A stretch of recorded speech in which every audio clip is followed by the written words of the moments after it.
Irmãos queridos, vamos serenar os nossos pensamentos, acalmar os nossos corações, para sentirmos a energia, a paz e a tranquilidade que está sendo emanado pelos nossos irmãos espirituais. Que nós possamos ter sabedoria nessa noite bendita, para que possamos entender as orientações, os ensinamentos e sairmos daqui mais renovados, em paz, sentindo o amor de Deus em nossos corações. Que a luz do Senhor esteja com todos nós. Que assim seja. Casa cheia. Melhor coisa que tem. Nesse calor, ó, muito bom. Porque um calor desse a gente sempre quer ir tá num lugar mais fresquinho, né? E nós estamos aqui. Vamos escutar a palavra de Deus e vamos aprender, vamos estudar, porque é assim que a vida continua, né, gente? Obrigada, quem não me conhece, eu sou a Cláudia. Manu, faz tempo que a gente não se vê, né? Xará da minha filha. Gente, hoje nós vamos aprender um pouquinho sobre a segunda epístola de Paulo a Timóteo. A gente tem um problema muito sério, que a gente escuta as palavras e a gente não vai atrás para tentar entender o que essas palavras, qual que é o significado dessas palavras. E o texto acaba a gente não conseguindo compreender esse texto porque a gente não entende a palavra que está sendo falada. E a linguagem da Bíblia, a linguagem dos livros de Emmanuel, do próprio André Luiz, Humberto de Campos, são linguagens assim um pouco mais rebuscadas, que fala, mais assim, difíceis. Porque são antigas, gente. 1940 e pouco, a Bíblia nem se fala, né, quanto tempo foi escrita. Então a gente precisa ler com o dicionário do lado e tentar interpretar o dicionário, porque muitas vezes aquela palavra que o dicionário está falando ali não está encaixando direito ali para o que a gente precisa entender. Então, são leituras que não adianta a gente fazer assim, corrido. A gente precisa parar e entender o que está sendo lido. Tá? Epístola. O que é uma epístola? É uma correspondência. É uma carta escrita. Hoje em dia pode ser um artigo. Entendeu? Uma escrita de um jornal, uma reportagem de um jornal. É uma epístola. Tá? Então, segunda epístola de Paulo a Timóteo. Paulo nós já sabemos quem é. Paulo de Tarso. Tá? Nós já sabemos quem é. Quem é Timóteo? Quem é Timóteo? Né? Que Paulo escreve para Timóteo. Paulo escreveu muitas cartas para muitos povos. Eu já falei aqui antes, são os gentios, né? Que eram gentios, eles eram os politeístas, eles acreditavam em vários deuses. Então, Paulo, ele foi escolhido por Jesus para quê? Para poder disseminar a palavra de Jesus, tá? E porque ele era uma pessoa que falava várias línguas, ele era uma pessoa muito inteligente, que conhecia muito as leis de Deus, tá bom? Ele sabia, ele falava bastante sobre isso. Então, ele foi escolhido para disseminar as palavras de Jesus, os ensinamentos de Jesus. E quem foi Timóteo? Timóteo foi um jovem líder da igreja primitiva, ou seja, as igrejas primitivas, as primárias, as iniciais. Muito provavelmente ele nasceu em Listra, uma província romana da Galácia. Juntamente com Derbe, essa província é designada como cidades da Licaônica.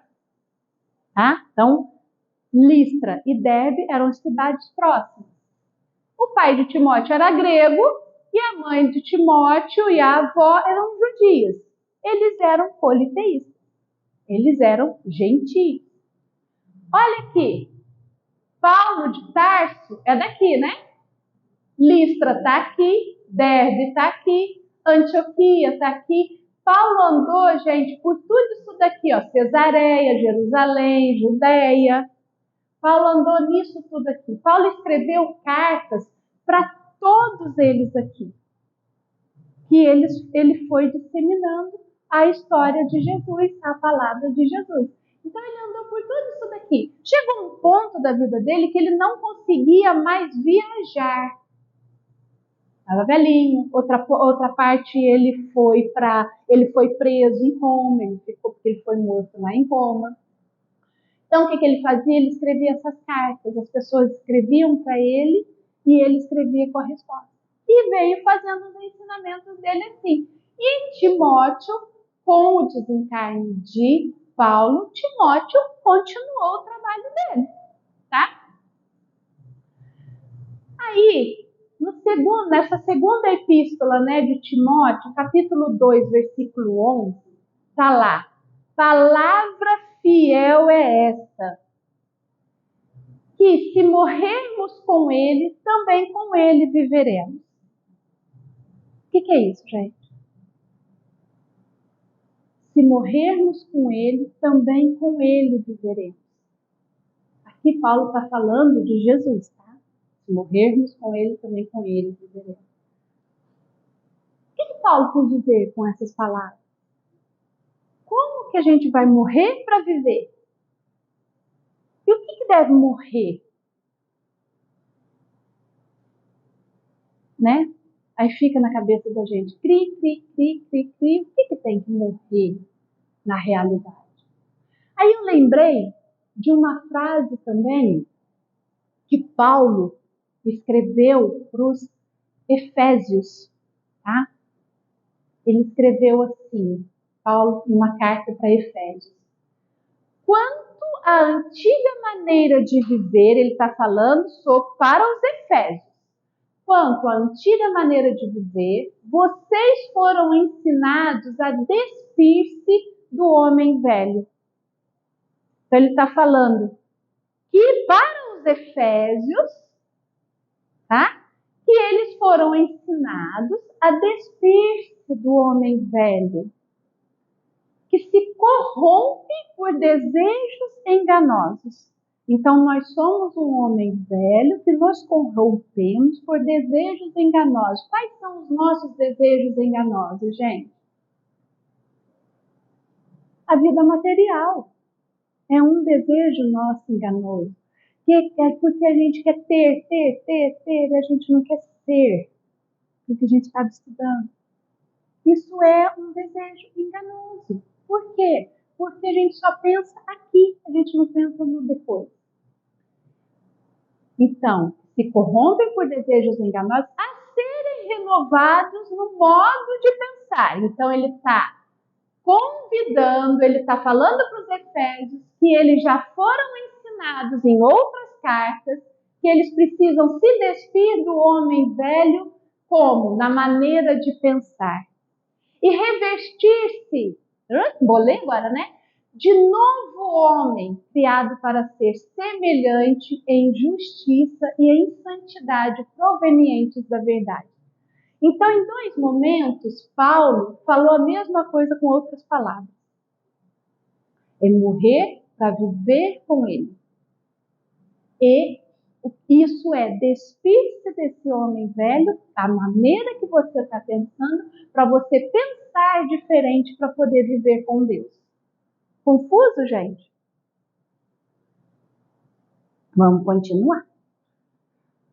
São Francisco fala assim, durante nossa existência, nós passamos, né, por momentos de transição. Momentos de óvulo, que vira embrião, e que depois vira um feto, e que depois vira um bebê, depois vira uma criança, um adolescente, um jovem, um adulto, um idoso, e assim vai. Tudo isso são mudanças nas nossas vidas. Material. Tá? É a nossa carne que está passando por essa mudança. E que momento aqui nós vamos jogar fora esse homem velho e vamos mudar a nossa maneira de pensar? Em que momento nós vamos nos transformar num homem novo? Em que nós vamos morrer com Cristo para viver com Cristo? Certo? Quando que nós vamos ter essa consciência? Paulo, com a frase, deixar morrer o homem velho, nos ensina que em toda e qualquer condição da vida ou idade, há certas mortes que nos proporcionam uma nova vida. Então, morreu alguma coisa para nos proporcionar uma nova vida. A vida que pede a morte do ódio para viver o amor, que pede que morra a ofensa para viver o perdão, a dúvida para viver a fé, para crescer a fé. Então, gente, é tudo a forma de pensar. O pensamento da gente leva a gente nas alturas e leva a gente para os buracos. Se nós não mudarmos a nossa forma de pensar, as nossas atitudes, os nossos comportamentos, nós nunca vamos conseguir nos despir desse homem velho. A gente sempre vai estar grudado nele, porque aqui, nós estamos na vida material, nós precisamos trabalhar e precisamos ter alguma coisa para nós sobrevivermos. Mas a gente não precisa viver em função disso. A gente precisa ter, mas a gente não precisa viver para aquilo. A gente precisa viver para a gente, para a família da gente, para a nossa melhora, para a nossa busca moral, de melhorar a nossa moralidade, as nossas virtudes. Tá? No livro Renúncia, não sei se vocês já leram, é maravilhoso. Na segunda parte do livro, no capítulo 3, Testemunhos de Fé, Alcione, que é um espírito muito iluminado, que veio para a Terra, reencarnou, ela não era mais da Terra, ela não reencarnava mais aqui, não tinha mais necessidade de reencarnar aqui, mas os entes queridos dela estavam reencarnados aqui. O que esse espírito fez? Não, eu quero passar por toda a parte de carne, eu quero reencarnar novamente para eu poder ajudar as pessoas que eu gosto.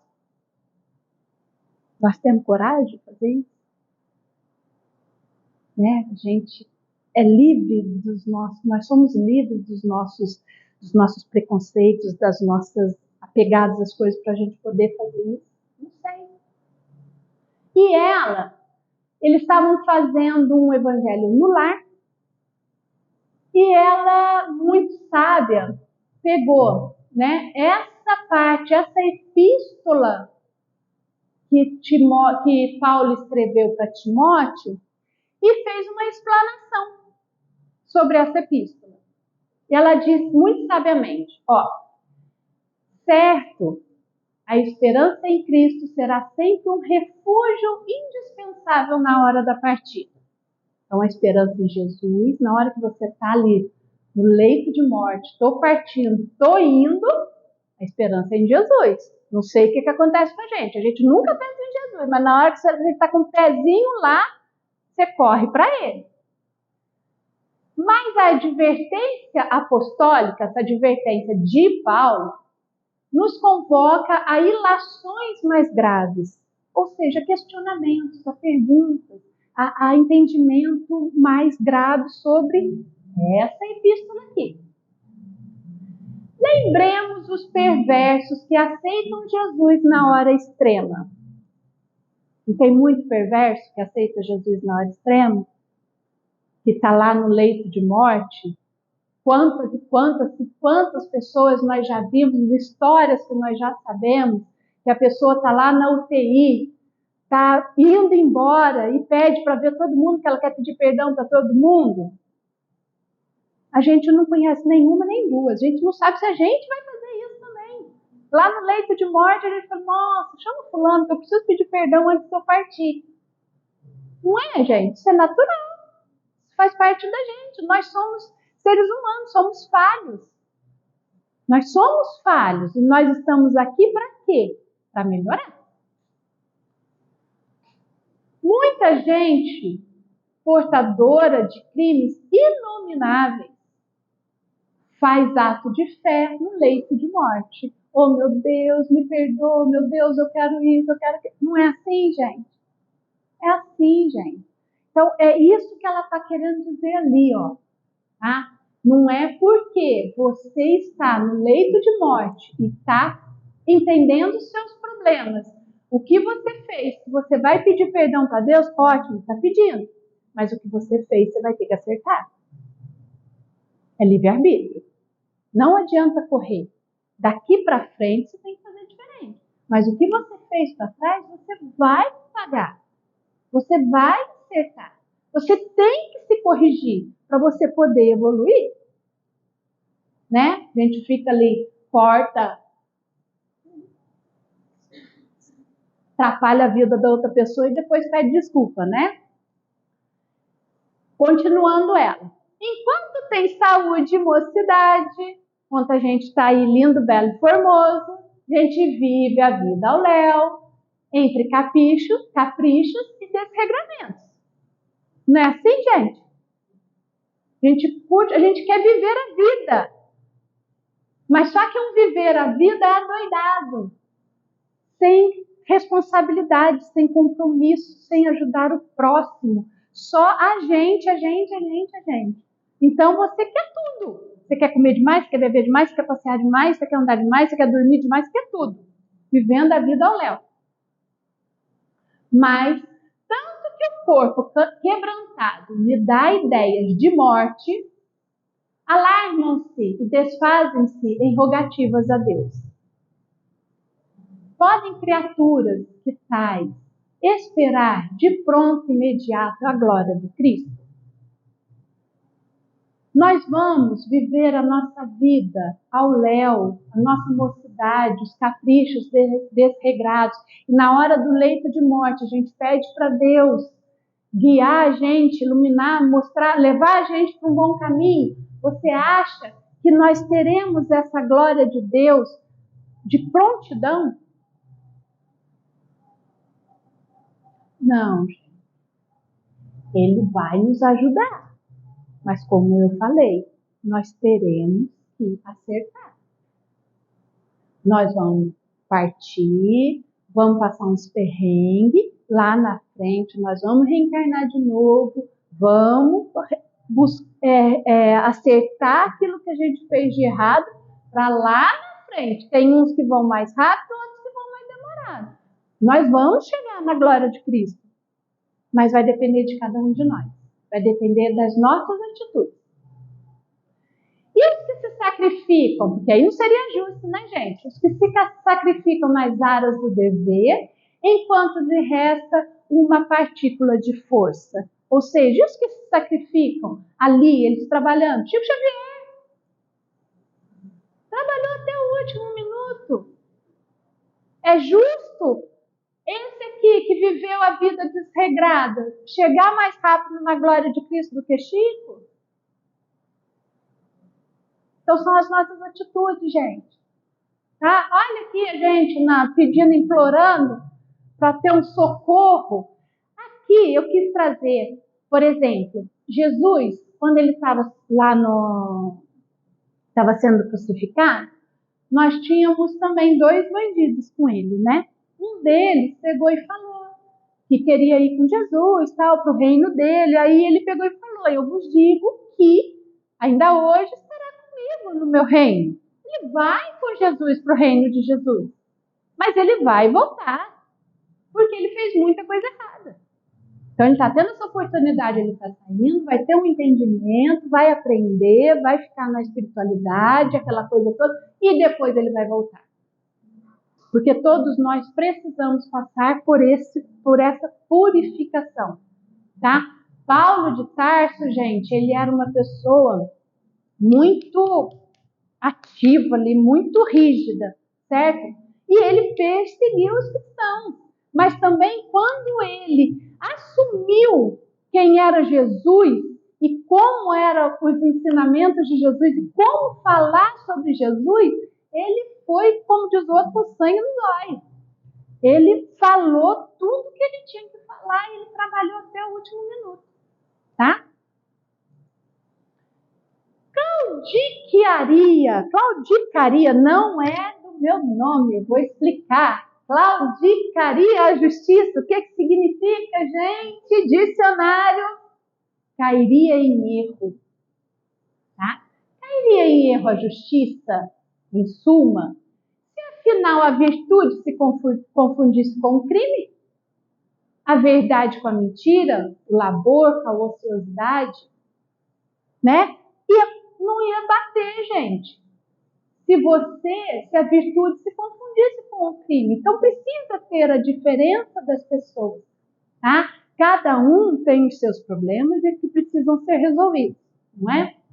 Então, a gente precisa melhorar isso na gente.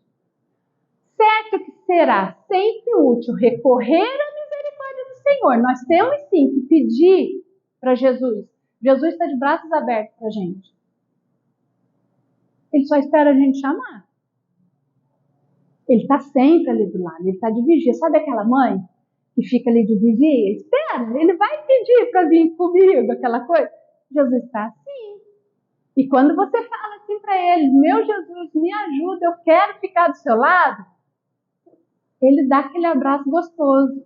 Mas a gente precisa pedir, tá? Oxi. Do Senhor, ainda que manchados até o cabelo, bem como acreditar que toda enfermidade haverá remédio adequado.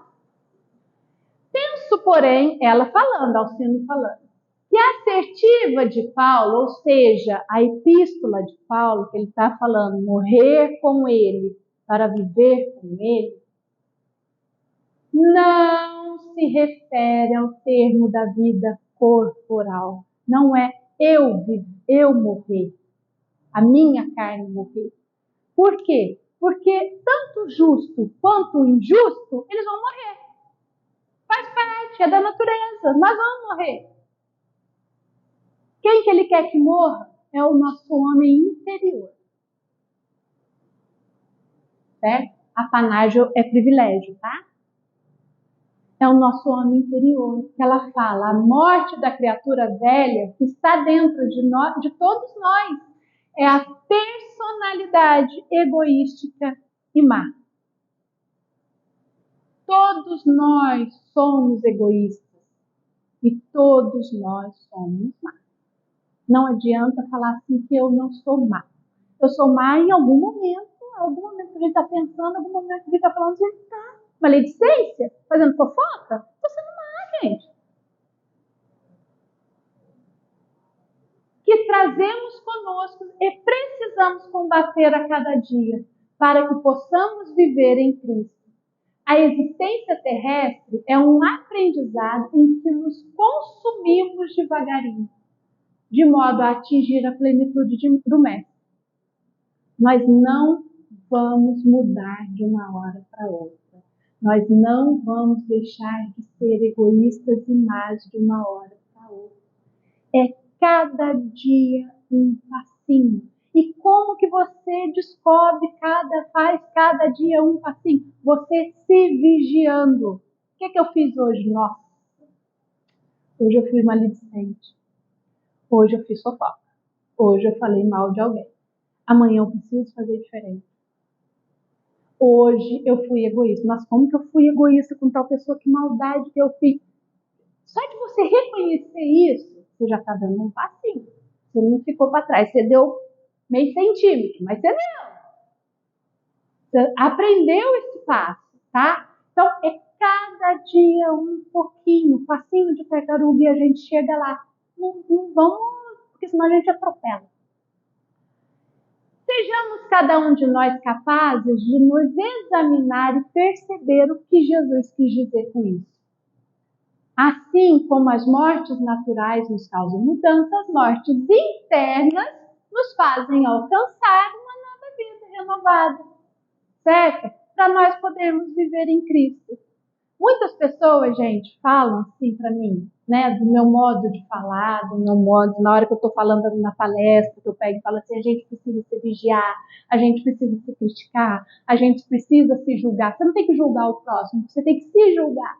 Aí as pessoas podem pensar e falar assim, nossa, a Cláudia está sendo rude, aí é judiar da gente mesmo, aí é maltratar a gente. É isso aí. É isso aí. Nós temos que nos melhorar. Não, você não vai melhorar o outro. E nem o outro não vai. Nós temos que nos julgar, nós temos que olhar no espelho e falar assim, eu fui rude, eu fui isso, eu preciso melhorar isso, eu estou sendo... Você não está se castigando, você está se reconhecendo e vendo que você faz e que você precisa mudar. E que ninguém vai mudar por você. Volto a falar, vai ser agora? Não. Vai ser amanhã? Não, mas passinhos lentos. Nós estamos aprendendo aqui. Essa palestra já é uma responsabilidade que nós temos. Eu sou a primeira a escutar. Porque para falar para vocês eu tive que entender isso também. Então eu sou responsável também em olhar no espelho e falar, eu estou sendo ruim. Eu estou sendo perversa, eu estou sendo egoísta e eu preciso mudar. É nós reconhecermos. Porque não tem coitadismo aqui. Cada um está aqui porque precisa estar. E ninguém é coitado. Ninguém é coitado. Que Jesus nos abençoe, nos ilumine, nos guarde. Obrigada por estarem aqui. Tá bom? Boa noite.